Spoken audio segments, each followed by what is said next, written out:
Bijouterie Santia, mividy volamena, Galerie Arena Antanimena, box 15 sy box 37. Sardine Atlantique, ilay sardine miaraka tsara amin'ny sakafo tianao rehetra. Sardine Atlantique, manolotra anao ny logité. Oro double action, spray insecticide, là, le plus efficace de tout l'univers. Oro double action, éliminez les insectes, rafraîchis votre maison.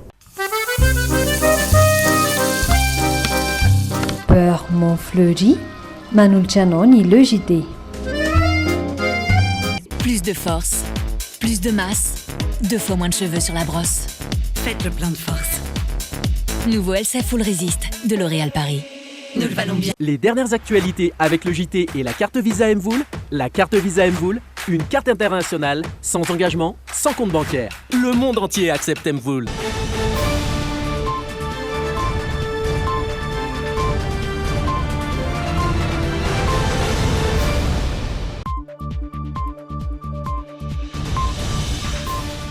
Tafaraka eto amin'ny logité indray isika amin'ity takarivan'ny Zoma 7 Mey, 2 sy 4 arivo ity tompoko lahy sy tompoko vavy manolotra ny arahaba ary manasantsika mpananjana anaraka ny fampahalalam-baovao hatramin'ny farany eto amin'ny fahitalavitra Dreaming indreto ary ny lohateny ny vaovao nisongadina ho an'ny androany.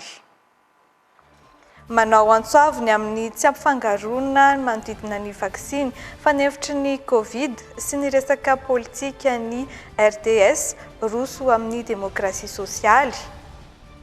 Misy amin'ireo fokontany eto Antananarivo renivohitra no mampiasa peta-drindrina manamafy fa ny épicerie ihany no misokatra mandritra ny farany herinandro ny fiboana.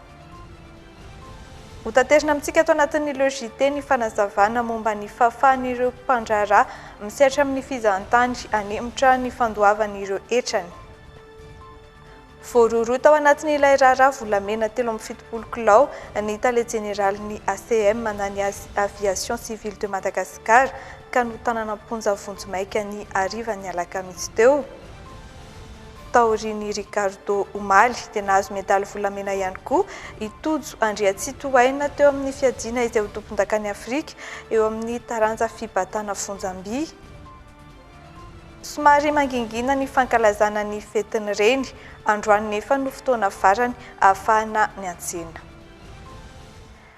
Akoatra ny fanambarana izay nataon'ny antoko RDS mikasika indrindra ny toedrarà misy eto amin'ny firenena isany ho hitantsika ao anatin'ny lahiona ihany koa ny vaovao momba ny fahasalamana izay tsy mivoana amin'ny valanaretina Covid na ny eto an-toerana izany na eo amin'ny sehatra iraisam-pirenena.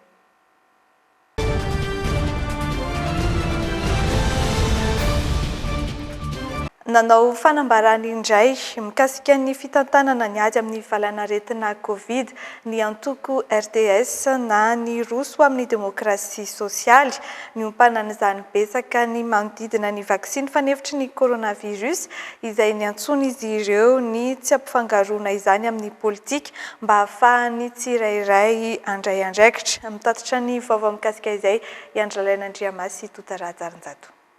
Ady ombonana ny ady manoloana ny valanaretina Covid ka hatsaratra tsy misy atakandro ny fanomezana loko politika ny hetsika fanaovam-baksiny ahafahana mampandray anjara ireo mpisehatra maro afaka hifanampy amin'ny fanentanana toy ny firaisamonim-pirenena, ny fiangonana, ny fikambanana mpanabe, ny ray aman-dreny ara-drazana, ny talentsy-sekoly sy ny mpampianatra ary ny mpisehatra politika. Isan'ireo teboka notsipihan'ny antoko RDS roso any demokrasia sosialy tamin'ny fanambarana izany. Tsapany RDS ihany koa ny fisalasalana avy amin'ireo tompona andraikitra manoloana ny vaksiny fanefitry ny coronavirus ka niantsona fanamafisana amin'ny fomba rehetra sy mifanaraka amin'ny kolontsaina malagasy amin'ny fanentanana momba ny vokatsoa azo avy amin'ny vaksiny. Tokony fantohana sy hanaovana ezaka manokana koa ny fampiarana ny tetika iombonana ho fanapariahana fanaovam-baksiny na PNDV izay nilazana antoko RDS fa raha toka tsy mbola voafaritra mazava tsara ny anjara briky raisy fotoana malagasy ao anatin'izany dia tokony hanaovana antso amin'ny firaisan-kina malagasy mba hamenona ny kitapom-bola tsy feno. Farany dia tokony hafainganana ny fanafaran'ireo vaksiny fanefitry ny coronavirus ho hiatrany ny antoko RDS izay nankasitraka ny faneken'ny fotoana malagasy niditra tao anatin'ny fandanasan'ny vaksiny avy amin'ny firenena mikambana na ny COVAX. Misy amin'ireo fokontany sasany eto Antananarivo renivohitra no mampiasa paikady manokana hanamafisana ny fanajana ny fiboana rehefa farany herinandro. Misy araka izany ny peta-drindrina ampatsiahivana ny mpivarotra fa ny épicerie irery ihany no misokatra rehefa sabotsy sy alahady ary voafetra ho hatramin'ny iray ora tolakandro izany. Mitondra ny andinindiny izay ity sary ny misy Arasafinjatovy ity. Ny épicerie ihany no mahazo misokatra ny asabotsy 20 Mey sy alahady 30 Mey. Io no peta-drindrina tazana teny amin'ny fokontany Antaninandro Ampandrana. Amafisina ao anatin'io filazana ho an'ny mpivarotra ihany koa ny fetran'ora ahafahan'ny tsena misokatra hatramin'ny iray ora tolakandro. Tsy teny Ampandrana ihany fa nahitana filazana mitovitika amin'io ihany koa eny Ambohida. Filazana mampatsiahy ny olona fa tsy misokatra ny tsena rehetra na mpivarotranana na hena na ny lamba ankoatra ny épicerie. Ho an'ny poriporitany fahatelo ahitana tsena eny amin'ny fokontany tsirairay, Ankadifotsy, Behoririka, Ambotrakely, Ankadivato, saingy entitra ny tompon'andraikitra milaza fa mikatona avokoa zany rehefa tonga ny farany herinandro ampiarana ny fiboana. Misy ihany ny fampatsahivana atao sy fanetanana zany taka ny fanambarana hoe olona ray ihany no mandeha mividy ny zavatra izay ilainy eny anivon'ireo épicerie ny fokontany. Raha ny ety aloha satria poriporitany fahatelo zany be tsena be dia be, zavatra tsapa tsy misy misokatra zany ety. Raha misy ny fisokafana dia misy ny tompon'andraikitra isaky ny fokontany, ao koa ny mpitandro filaminana mandeha manao ny asa efa mahazatra azy mampatsiahy an'ireny olona ireny. Fepetra napetraka ao anatin'ny fampiarana ny fiboana isaky ny farany herinandro ny famerana ny fivezivezena, antony fiamerana ihany koa ny sokajina mpivarotra afaka misokatra. Raha anaovana jeritodika raha teo ny tarehimarika avy amin'ny polisy-pirenena, mahatratra 100 eo ny olona andraisana fepetra eto Antananarivo renivohitra noho ny tsy fanajana ny fiboana rehefa sabotsy sy alahady. Nitondran'ny Tale Général ny fitantanana ankapobeny momba ny hetra fanazavana ny mikasika ny fiantraikan'ny fanapa-kevitra noraisina nandritra ny filan-kevitry ny minisitra momba ny fahafahan'ireo mpandraharaha misehatra amin'ny fizahantany anemitra ny fandoavan'ireo hetrany. Azo tanterahana izany fa tsy azo atao kosa nefa ny manafoana izany. Hoarantsika ny fanampanazavana momba izay iarahana amin'ny Andry Lalain'Andriamasy sy Stefan Rakotomalala.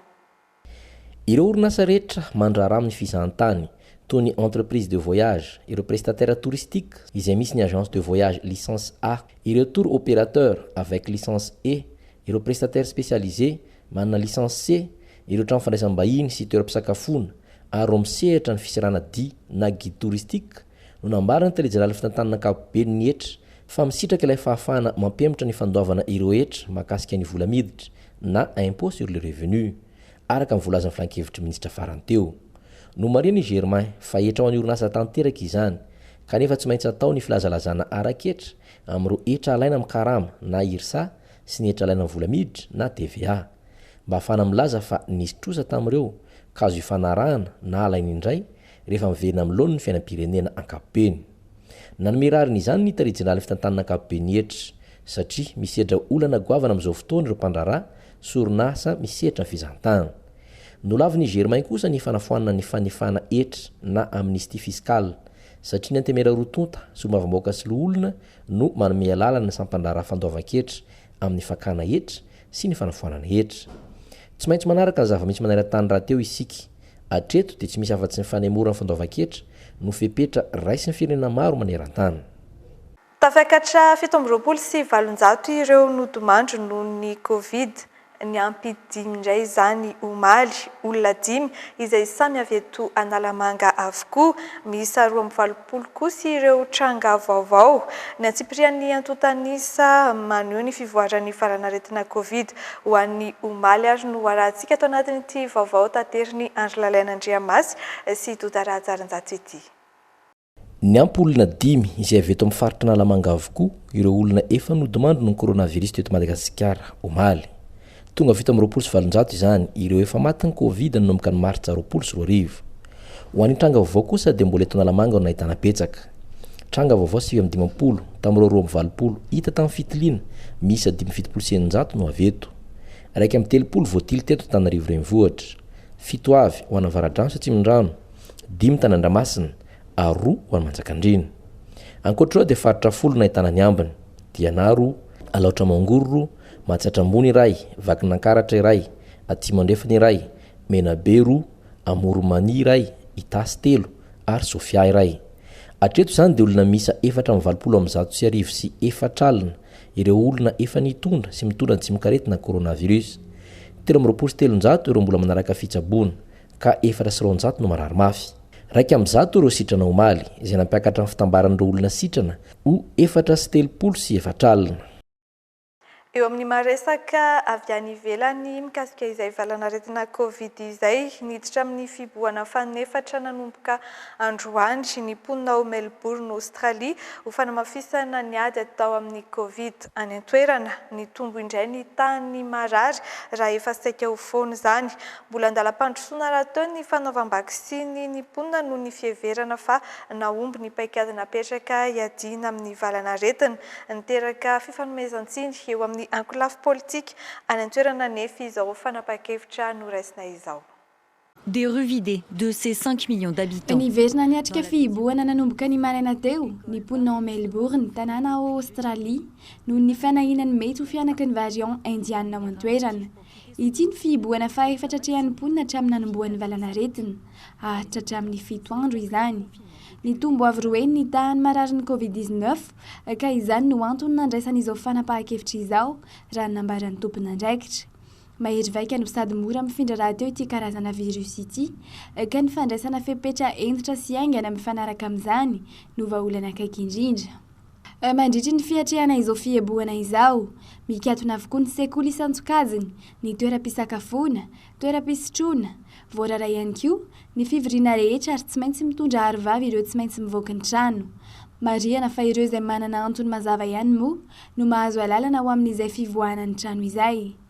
Sokajina ao anatin'izany ireo olona anao vaksiny. Mbola miadana ny fampelezana ny vaksiny ao an-toerana hatramin'izao. Tsy marisika amin'ny fanaovam-vaksiny ny mponina noho ny fieverana fa naomby ny tetikady napetraka ny adiana tamin'ny Covid-19. Fatra 3.7 tapitrisa monja no natolotra ho an'ny mponina miisa 520 tapitrisa monina ao amin'ity firenena ity. Niteraka ady hevitra politika tao Melbourne izao fihiboana izao. Isan'ny heverina ho nampitombo ny tahany marary mantsy ny tsy fanokana monina ireo vahiny avy any ivelany tonga ao an-toerana raha nambarany teo anivon'ny antoko mpanohatra. Tsy ho tahaka izao ny toedrarà raha nandray ny andraiky ny mpitondra fanjakana hoy James Merlino, filoha lefitry ny Prime Ministre ao Victoria. Entsinkilan'izay kosa nefa nilaza ny Prime Ministre ao an-toerana fa naomby ny tetikady natao iadina amin'ny valanaretina ary mbola hanao izay fomba rehetra iarovana ny vahoaka ny eo anivon'ny fitondram-panjakana. Tsara ny manamarika fa miisa 9 ireo tranga vaovao tao anatin'ny 420 ora farany, tsy nisy kosa ny lavo. Tanjona ny amongotra hatramin'ny fakan'ny valanaretina ao an-toerana raha ny nambaran'izy ireo. Hoarahantsika ato anatin'ny actu kosa ny vaovao mikasika ny ilay raharaha volamena 370 kilao, eo ihany koa ny vaovao mikasika indrindra ny tsy fanjarian-tsakafo any atsimon'ny Madagasikara.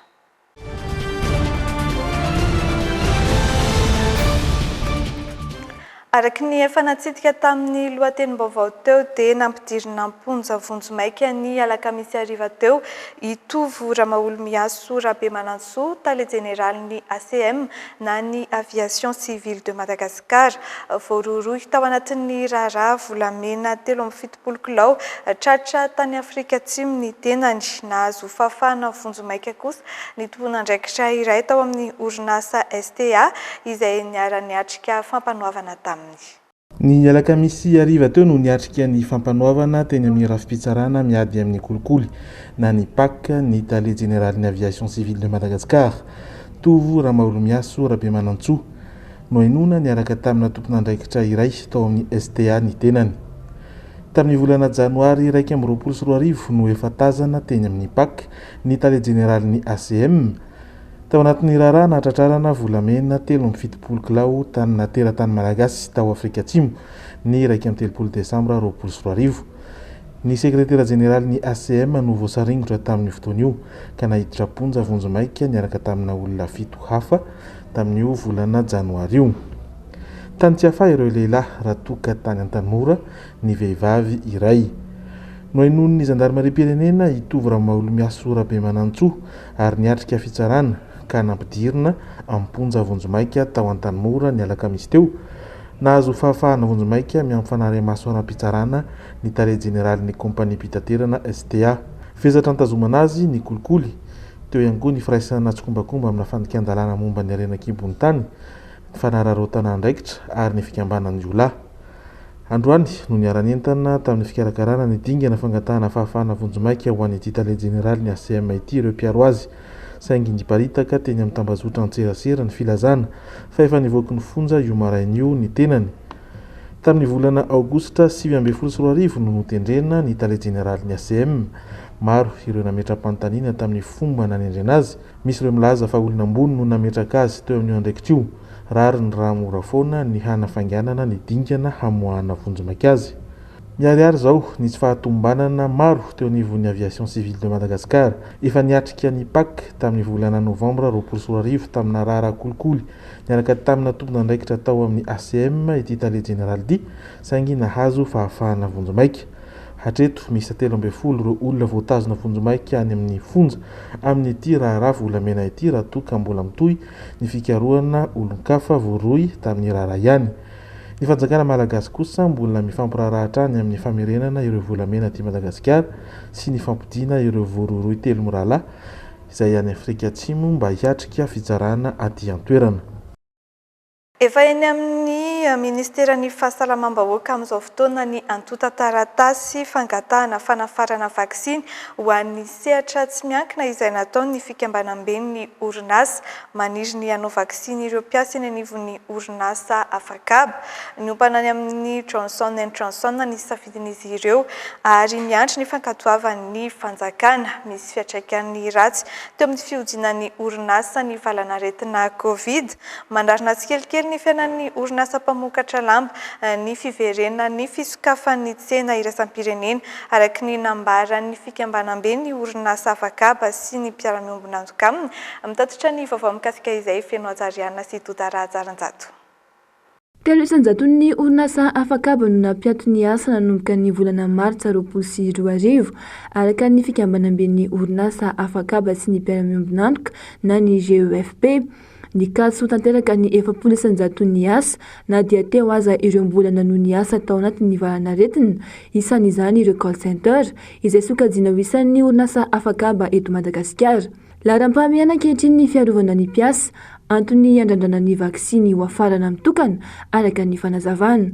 Ny GEFP miaraka amin'ny GEM dia efa nandefa taratasy amin'ny ambaratonga mpahefana rehetrarehetra mba hahafahan'ny fanjakana zany manafatra vaksiny ho azy zany ho fiarovana an'ireo mpiasa ireo raha ohatra ary na andraisany anjara amina resaka fandoavana ary zany. Ny ankabeazany raha ohatra fangatahany olona satria ny orinasa nasaina nangataka hoe inavy lisitra mety ilainareo dia ny fironan'ny olona tsy ny fironan'ny GEFP fa ny fironan'ny olona anatiny eo dia maniry ny olona Jensen ny tadiavin'ny olona satria iny tsindrona ray ihany dia ampy.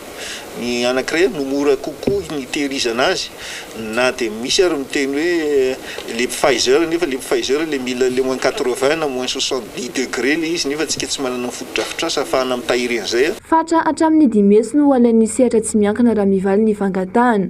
50 ny totalben'ny orinasa Afakaba mikambana ao amin'ny GEFP ka ny 700 amin'ireo no mpamokatra lamba. Manampy amin'ny firosona mankany amin'ny fanarenana ny orinasa ny fisokafan'ny tsena iraisam-pirenena raha ny fanazavana. Ireo tsena dia efa nanomboka nisokatra. Ny tsena ivarotantsika moa zany zao dia ny Europa efa misokatra zao ny tsena Europeana dia efa misokatra ihany koa ny tsena Amerikana mbola manan-kery ny AGOA hatramin'ny 2025 zao. Ary efa manomboka lasalasa lavitra kokoa noho ny resaka vaksiny zany atsy Afrika atsimo zay anoranantsika koa amin'izao zay indrindra mantsy ny ilazanay hoe zava-dehibe ny fahafahana miaro ny mpiasa satria maromaro ihany ny mpiasa voakasika sy narary ny Covid-19 iny tokony harovana misimisy kokoa eo ihany reto fitaovana isan-karazany sy ny fepetra maro isan-karazany fa ny ilayntsika dia ny fahafahana mandeha mivezivezy satria ny tsena tsy tonga ho azy aty aminao aty fa mila azaina mila tedavina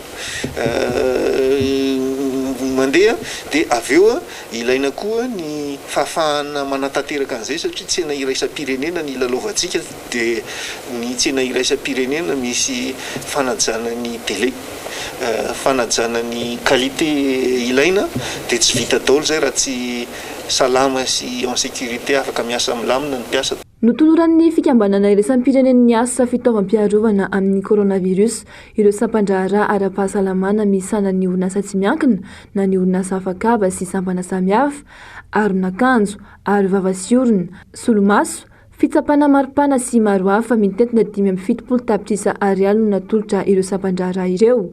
Nanamafy ny fanohanan'ny orinasa sy ny fanomezan-danja ny tontolon'ny asa ny OIT ka mbola isy ho amin'ny ho avy ny fampiofanana efa nampiofana mahakasika ny mahazava-dehibe ny aroloza sy ny fahasalamana eo anivon'ny toeram-piasana ny OIT tamin'ity taona ity.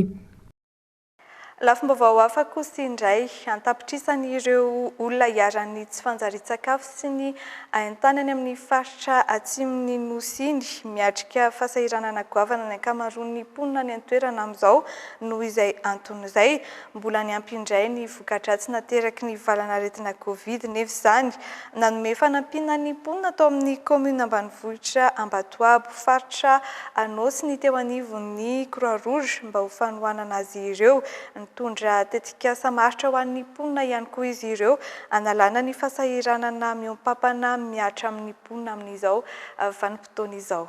Rina Fanirisoa misy Arazafinjatovo.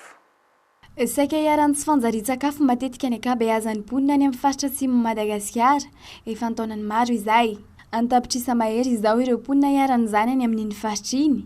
Raha ny ao Ambatoabo distrika Antaolaniary fotsiny izao no efa mahatratratra amin'ny ray alina izy ireo. Vao maika anefa nososoa ny valanaretina Covid-19 sy ny fepetra fameperana rehetra nivoaka nandritry ny amehana ara-pahasalamana izany ka nitombo rososiny indray ny fahasahiranana miatra amin'ireo mponina any amin'ny faritra atsimo.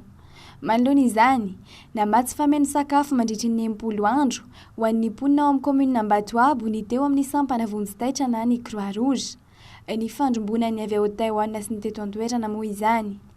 Nanohana ara-bola ihany koa izy ireo izay mitetina ray tapitrisa $. Tahirim-bola tokony hatrehana loza voajanahary ity natokana anaovana hetsika Vonjitaitra tao Ambatoabo ity raha nambaran'ny tompon'andraikitra tao amin'ny vokovoko mena. Ankoatra ny tohana ara-bola sy ara-tsakafo, anokatra hetsika mba hanampian'ireo orinasa madinika any amin'ny faritra atsimon'ny nosy ihany koa izy ireo amin'ny volana ambony. Amin'ny alalan'ny fambolena voankazo sy hazo mba ahafahan'ny mponina miaro no anaovana izany, ka izy ireo ihany no mamatsy masom-boly sy mihaino teknika rehetra mba hahatsara ny vokatra. Isy ihany koa ny fametrahana tobi-drano mba hanampy ny mponina. Tsy ahivina fa ny volana Oktobra 2024 lasa teo, olona miisa 295 sy 7 hetsy tao anatin'ny distrika 10 no tena lasibatry ny haintany sy ny tsy fanjarian-tsakafo tany amin'ny faritra atsimo. Mbola hitoetra amin'ny martsa 2024 moa izao fanohanana avy amin'ny sampana Vonjitaitra avy ao Taïwan sy eto antoerana izao raha ny nambaran'izy ireo. Ho any ivelany indray sika tao anatin'ity vaovao manaraka ity anatanteraka fanatsiadiana iraisam-pirenena ny firenena mikambana manoloana ny famonoana sivily tao Gaza sy Israel tanatin'ny fifandonana mafy nisy teo amin'izy ireo fa nisakitsahana ny zon'olombelona no nataon'i Israel sy ny Hamas araka ny fanazavan'ny komisera tampony eo amin'ny ONU momba ny zon'olombelona no ireo daroka bomba sy tifitra rokety ny antefa tamina sivily maro no maty sy naratra tamin'izany. Latsaky ny herinandro izany nisy ny fampiatoana fitifirana teo amin'ny Hamas sy ny miaramila Israeliana. Nambaran'ny firenena mikambana fa fanitsakitsahana ny zoma olona ny nataon'ny miaramila Israeliana tamin'ireo Palestiniana. Nisy famonoana sivily manko tao ho iatrany izy ireo. anokatra fanadiadiana eo amin'ny raisam-pirenena mihitsy ny ONU manoloana izany. Tapaka tao anatin'ny filan-kevitra momba ny zon'olombelona ny fanatanterahana an'izany. 420 ireo nanaiky, 7 nandahy ary 410 no vaty maty. Itodika manokana amin'ny fanitsakitsahana ny zon'olombelona ny anjady tamin'ireo palestiniana sy israeliana ilay fanadiadiana. Ireo fitifirana nataon'i Israela dia tafiditra anaty eloka be vava satria voakasika ireo sivily tao Gaza araka ny nambaran'ny komisera an-tampony ao amin'ny ONU momba ny zon'olombelona Michelle Bachelet. Nambarany ihany koa fa tsy voapirofo ny fisian'ny vondron'olona amin'ny tampiadiana sy hetsika miaramila tao anatin'ireo trano nodarofan'ny bomba. Mariana fa izay no antony nandarofan'i Israela bomba an'ireo trano ireo. Na dia naka-fepetra mialoha koa azy Israel tamin'ny fampitandremana an'ireo sivily ny amin'ny fisian'ny findaroana mety hitranga. Na vao sivily maro ireo fanafiana nabakabaka nataon'izy ireo tamina faritra be ponina. Maro ny naratra sy maty tamin'izay. Mahakasika betsaka ny fanitsakitsahana ny zon'olombelona izany araka no tenen'i Michelle Bachelet hatrany. Tsy manavaka na sivily na fitaovana militera ihany koa ny daroka rokety nataon'ny Hamas. Manohitra ny fiarovana ny zon'olombelona araka izany ny fampiasana azy ireo. Araka ny tapaka tao anatin'ny filan-kevitra, vondrona tsy miankina no anatanteraka ilay fanadiadiana. Anatsikafina ny antony lalana nomboan'ilay ady hatramin'ny voalohany izy ireo. Eo ihany koa ny fanavakavahana eo amin'ny fihivavahana sy ny fihaviana. Ny fitondrana palestiniana dia naneho ny firaisampony izy ireo fiarah-mientana amin'ny fiarovana ny zon'olombelona ao aminy.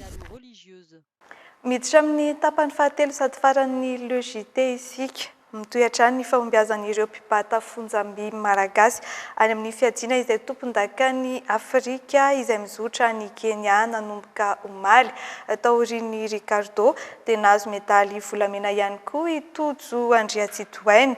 Etsekilany kosa dia tsy isan'ireo nahazo ilay fanampiana avy amin'ny FIFA eo amin'ny drafitra ho fanampiana amin'ny fiatrehana ny valanaretina Covid Madagasikara. Antony ny korotana misy eo anivon'ny tontolon'ny baolina kitra, vola iray tapitrisa $, na manodidina ny 700 tapitrisa sy 3 miliara ariary izany. Varasika ny fanampanazavana. Arraché 730 kilao, épaulé GT 920 kilao, ary total 300 kilao. Ireo zava-bita ny tojo Andriatsitohaina mpibata fonjam-by malagasy eo amin'ny sokajin-danja latsaka ny 720 kilao. Tana fiadina izay tompon-dakany Afrika eo an-taranja fibatana fonjam-by mizotra ny Nairobi Kenya amin'izao fotoana. Samy nahazo medaly volamena avokoa ireo. Hatreto izany dia medaly volamena 5, 3 ho an'ny tojo Andriatsitohaina, ary 2 ho an'ny Ricardo Ramiramanana. Ny ampy volafotsy iray azon'ny Ricardo Ramiramanana ihany koa, ary medaly alimy 3 any Erika Andriatsitohaina no azon'ireo mpibata fonjam-by malagasy. Andrasan'ny fiakaran'ny Rosina Randafy Arson Antsehatra izay antenana fa hisalotra medaly volamena maromaro ihany koa. Vaovao ny fanatanjahantena ihany taranja baolina kitra dia tsy isan'ireo nahazo ny anjara fanampiana hiatrehana amin'ny valanaretina Covid avy tamin'ny FIFA i Madagasikara. No ny disadisa misy eo amin'ny tontolon'ny baolina kitra malagasy. Ny maromaro koa eo amin'ny fitantanana Federation Malagasy ny taranja baolina kitra sy ny fisiana fitantanana tsy mazava ao anatin'ity rafitra mitantana baolina kitra malagasy ity. $10,000 fanampiana subvention plan de solidarité sy $10,000 fanampiana manokana amin'ny baolina kitra vehivavy izay mitotaly iray tapitrisa $, na dia mifitopolo sy 700 tapitrisa ary 3 miliara ariary izany. Ankoatrantsika dia tsy isan'ny nahazo ilay subvention plan de solidarité ihany koa i Côte d'Ivoire, Libye ary Guinée-Bissau. Firena afrikanina 6 ankoatra Madagasikara kosa no tsy nahazo ilay fanampiana amin'ny baolina kitra vehivavy dia i Benin, Comores, Côte d'Ivoire, Djibouti, Égypte, Guinée équatoriale, Guinée-Bissau, Libye ary Somalie. Fa somary mangingina ny fankalazana ny fetiny reny izay mariana ny alahady 30 Mey izao. Androany no fotoana farany ahafahana miantsena saingy vitsy ny mpanjifa hoy ireo mpamono fanomezana. Fetiny reny anaty Covid nefa kosa tsy manakana ny ankohonana anio fitiavana neny hoy ireo sendra ny fandraisam-peon'ny LGT. Ny rantiranty teny an-tsena ireo kojakoja samihafa voahaingo manokana ho an'ny fetiny reny. Tsy vitsy ihany koa ireo mpivarotra nisafidy ny isana fotsiny ny famonosana fanomezana. Androany raha teo no fotoana farany ahafahana miantsena mialoha ny alahady 30 Mey izao. Raha lako mahazatra tsinona dia matetika ny zanaka foana no mamangy ray aman-dreny. Dia izao ny olona amihana ara-pahasalamana dia tsy afaka mivoaka, tsy abotsy lahady fa juste maraina fotsiny dia izay mba vita course zay mba tratra ny maraina iny ihany no atao nisy fiovana zany le izy. Ohatran'ny anay zao tsy dia miova satria izay ao an-trano manao fety le budget natokana ho an'ireny zany iny eo ihany hoe amin'ity zoma ity zany afaka hitsenanana azy dia ny sabotsy salady zany ao an-trano. Somary mangingina nefa ny tsena na eo azy izay fankalazana ny fetiny reny izay. Hita taratra amin'ny avitsin'ny entana lafon'ireo mpivarotra ny fiantraikan'ny krizin'ny Covid. Hany ka misy amin'izy ireo no nanena avy roeny ny entana amidy mahazatra rehefa ankatoky ny fetiny reny toy izao. Tamin'ity akavitsiny olona manao mamono cadeau. Sy ilay revo zoma ohatry zao dia mitondra baoritra efa vita ohatry zao 100 miala any an-trano maray. Dia ny sabotsy koa zay fa tamin'ity tsy dia nanao be dia be dimampolo mahery kely fotsiny nataonay. Tena tsisy tsena kia tsotra ny isa-taona fa mangingina be. Tsy manam-bola daholo ny olona, izay zao tsy malafo mihitsy. Olona 2, 3 farafabetsany mamono cadeau efa tsotra ny isa-taona. Tony ary jereo mbola tsy mihetsika akory. Sakirakirana ara-bola le olona dia milamindamina kely ny tsena mitovy any andavanandro mihitsy. Zao ty senta lafonay rehatrina rena mbola tsisy folo akory. Tsy manam-paharoa nefa ineny ilay nitondra folo volana kibo ka na eo aza ny krizin'ny Covid tsy manova ny ankohonana aneo fitiavana ny neny zany. Raha soa neny dia tianay foa neny dia raha soa neny rehetra. Vao fety mamahoany rehetra rehetra. Raha soa nenay ny trano any miasa any dia ho an'ireny rehetra koa.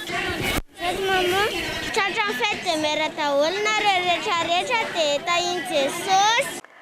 Fa mbola petraka ho fady eny amin'ny fiarahamonina ny fanolonana ny fadimbolana ankehitriny hoy ny fanazavana ny tety sekoly ny fanilon'i Madagasikara nentina nanamarika ny datin'ny 27 Mey andro maniran-tany ho an'ny fitantanana ny fahadiovana mandritra ny fadimbolana. Nizara torohevitra sy nampafantatra ireo fihetsika tokony atao rehefa fadimbolana izy ireo. Mitatotra sy nanangona ny vaovao mikasika izay Ifenao Zariana sy Dotaraja.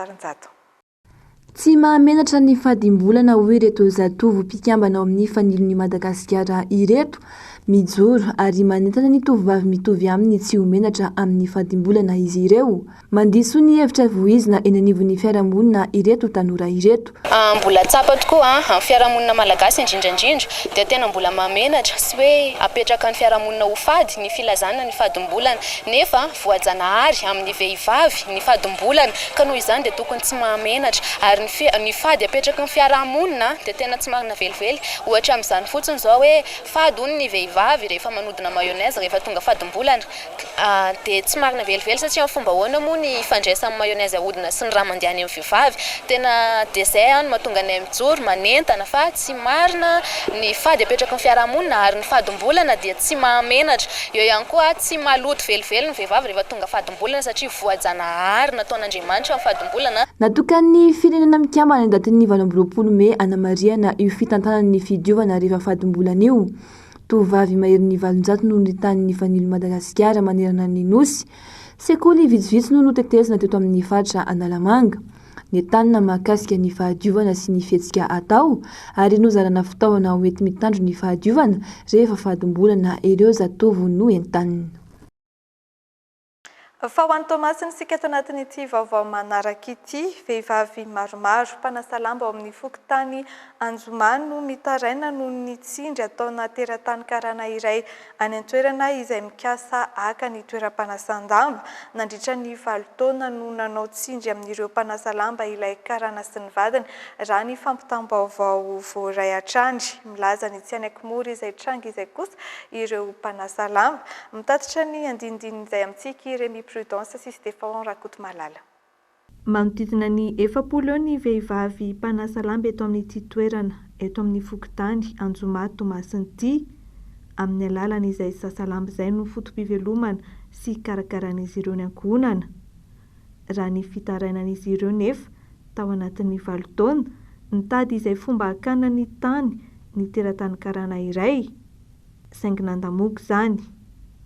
Amin'izao kosa manao antsonjay ilay teratany karana ka notapena ny lavaka fanarian-drano maloto avy anakobanana lamba.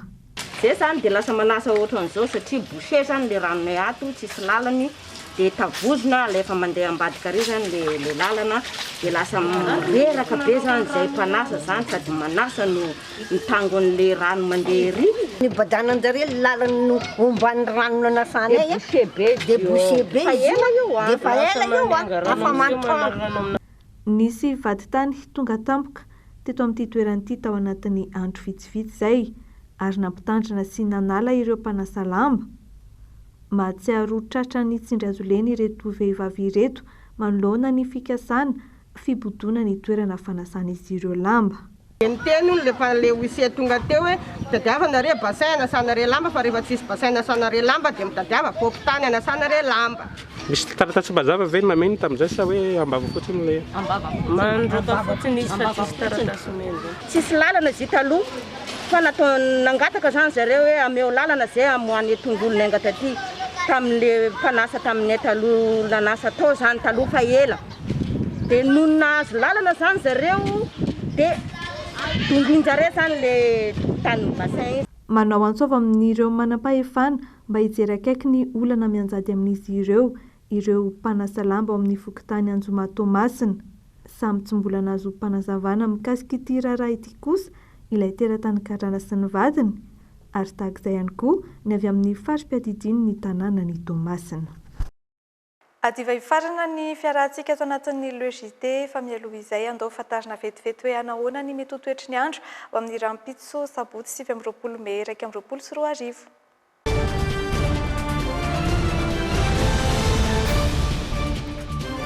Atombontsika ny amin'ny tapany avaratry ny nosy tahaka ny mahazatra izay vinavina ny mety ho toetry ny andro izay samy mifandimy ny rahona sy ny masoandro ho an'ny faritry Savasy Diana Rampitso ny maripana ambony indrindra 30 degré Celsius raha toka 20 degré Celsius ny maripana ambany indrindra.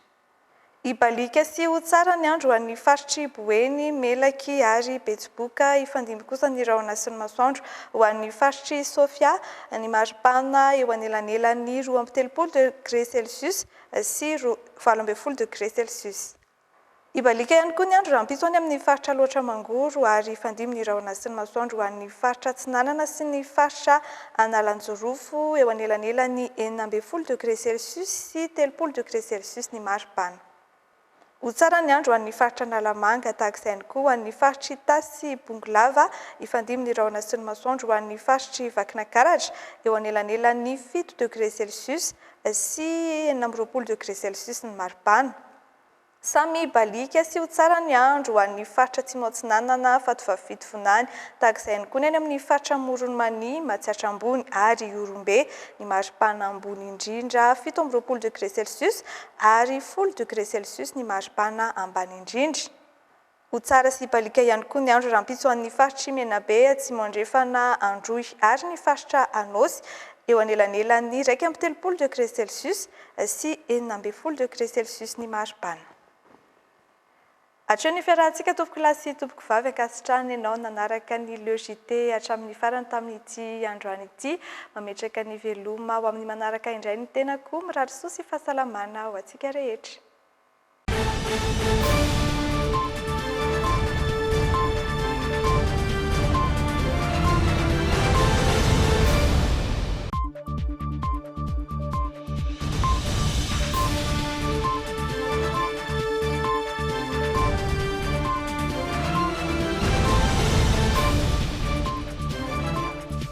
Les dernières actualités avec le JT et la carte Visa Mvoul. La carte Visa Mvoul, une carte internationale, sans engagement, sans compte bancaire. Le monde entier accepte Mvoul. Plus de force, plus de masse, 2 fois moins de cheveux sur la brosse. Faites le plein de force. Nouveau LCF Full Resist de L'Oréal Paris. Nous le valons bien. Bijouterie Santia, mi-vite vous l'amène. Galerie Arena Antanmen, box 15, si box 37. Beurre Montfleury, Manulcianoni le JT. Oh, double action, spray insecticide, là, le plus efficace de tout l'univers. Oro double action, éliminez les insectes, rafraîchis votre maison. Sardine Atlantique, la sardine miaraka tsara amin'ny sakafo tiana rehetra. sardine atlantique nanolotra anao teo ny le JT